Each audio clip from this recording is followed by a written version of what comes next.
Hi everyone, welcome to my YouTube channel Smita Mandala arts. और आज मैं एक बहुत ही बड़ा मंडला बनाने वाली हूँ, जिसके लिए मैंने मेजरमेंट्स ले लिए थे। अब मैंने ये वीडियो इतना ज़्यादा क्लियर तो नहीं बनाया है, लेकिन आई होप कि मैं नेक्स्ट टाइम बहुत ज़्यादा क्लियर वीडियो बना पाऊँ, क्योंकि इस टाइम पे मेरे एग्ज़ाम्स और ये ऑर्डर ये सब कुछ बहुत ही जल्दबाजी में हो गया था। तो मैं एक्चुअली जैसे चाहिए वैसे इसको रिकॉर्ड नहीं कर पाई। तो पूरे मेजरमेंट्स लेने के बाद उस जो पेपर था मेरा, उस पेपर को मैंने अच्छे से कट कर लिया था। और कट करने के बाद हमें हमें पूरे मेजरमेंट्स डाल के उसे कट करना पड़ता है। और फिर कटिंग के बाद मैंने उसको अच्छे से बॉर्डर लाइन भी किया था। वैसे तो हमें जितने चाहिए बॉर्डर हम उतने ले लेते हैं, लेकिन मैंने यहाँ पे 2 सेंटीमीटर का बॉर्डर छोड़ दिया था, क्योंकि जितने ज़्यादा बड़ी बॉर्डर मुझे अच्छी लगती है एक्चुअली। एंड देन मैंने इसका सेंटर पॉइंट निकाला, जो कि पूरा मेजरमेंट होता है। अगले वीडियो में मैं पूरी कोशिश करूँगी कि मैं इसका सेंटर पॉइंट कैसे निकालते हैं, या फिर बॉर्डर्स कितनी बड़ी लेनी चाहिए या फिर नहीं लेनी चाहिए। तो यहाँ पे सेंटर पॉइंट निकालने के बाद मैंने यहाँ पे जो सर्कल बनाया था वो फ़ोटो के लिए बनाया था, जिस पिक्चर को मैं यहाँ पे ऐड करने वाली थी। और उसके बाद मैंने यहाँ पे ग्रिड मेकिंग शुरू कर दिया। ग्रिड मेकिंग में मैंने सबसे पहले प्रोट्रैक्टर का यूज़ करके पूरे मार्क्स कर दिए। उसके बाद मैंने पूरी स्केल से ये सारी ग्रिड बना ली।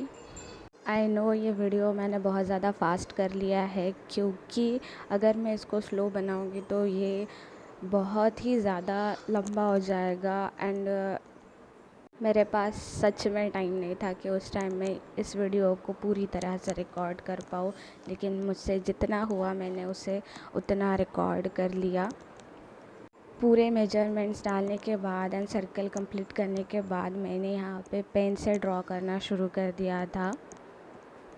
अगर आप बिगिनर हो तो आपको हमेशा पेंसिल से पहले ड्रॉ करना पड़ेगा, देन उसके बाद आप पेन यूज़ करना, क्योंकि अगर आप सीधे पेन से ड्रॉ करने जाओगे तो हो सकता है कि गलतियाँ हो जाए। गलतियाँ होना अच्छी बात है, उससे हम सीखते हैं। लेकिन अगर आप किसी ऑर्डर पे काम कर रहे हो या फिर प्रोफेशनली अपने ही किसी आर्ट वर्क पे वर्क करना चाहते हो, तो आपके पास ना गलतियों की थोड़ी कम गुंजाइश होती है। और फिर रही बात परफेक्शन की या फिर सीधे पेन से ड्रॉ करने की, तो कंसिस्टेंसी के साथ साथ हम वो परफेक्शन भी सीख जाते हैं। कंसिस्टेंसी के साथ या फिर प्रैक्टिस के साथ आपके पास भी वही परफेक्शन आता है जो बहुत सारे आर्टिस्ट के पास होता है। मेरे एग्ज़ाम और फिर ये ड्राइंग के ऑर्डर और बाकी घर के काम, ये वो सब कुछ एडजस्ट करके मुझे ये ड्राइंग बनाना पड़ा था।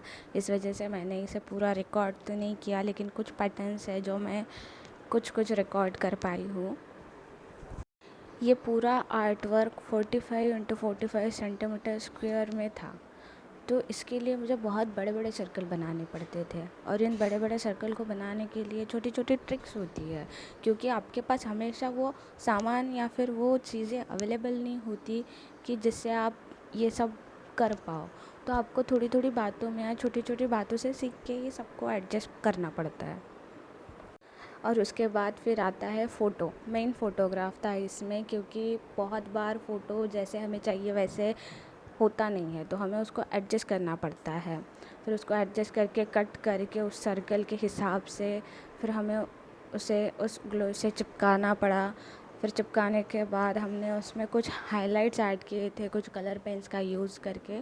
कलर पेन्स जो थे वो जेल पेन्स नहीं थे, वो एक्चुअली सिंपल वो बॉल पेन्स थे, लेकिन उन्होंने अच्छा काम किया। फिर उस पर मैंने कुछ ग्लिटर के पेन से भी कुछ काम किया था, और ये फिर पूरा मंडला आर्टवर्क तैयार हो गया था। लेकिन सबसे मुश्किल और सबसे आलस भरा काम मेरे लिए होता है इन जो एक्स्ट्रा लाइंस को इरेज़ करना होता है, ये वाला। I hate this extra lines को इरेज़ करना। लिटरली इसमें बहुत ज़्यादा सावधानी से काम करना पड़ता है, क्योंकि अगर हम इरेज़ कर रहे हो तो हो सकता है कि हमारा पेज भी फट सकता है, तो इसे बहुत ज़्यादा सावधानी से करना पड़ता है।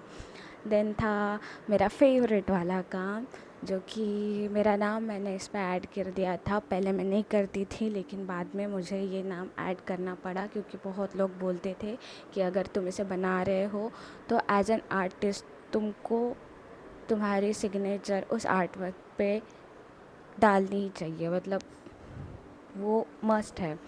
देन इसकी पैकेजिंग के लिए मुझे मम्मी की भी थोड़ी सी हेल्प पड़ी थी, क्योंकि ये बहुत बड़ा था और ये पूरे कांच में था, तो कांच ना टूट जाए इसलिए मुझे मम्मी की भी बहुत ज़्यादा हेल्प लेनी पड़ी थी। और जैसे कि आप सब देख रहे हैं, मैं इसको प्रॉपर तरीके से रिकॉर्ड कर ही नहीं पाई हूँ। जैसे मुझे बना मैंने उसे वैसे रिकॉर्ड किया। I hope you all like it as much as I love it, and thank you so much for watching the video.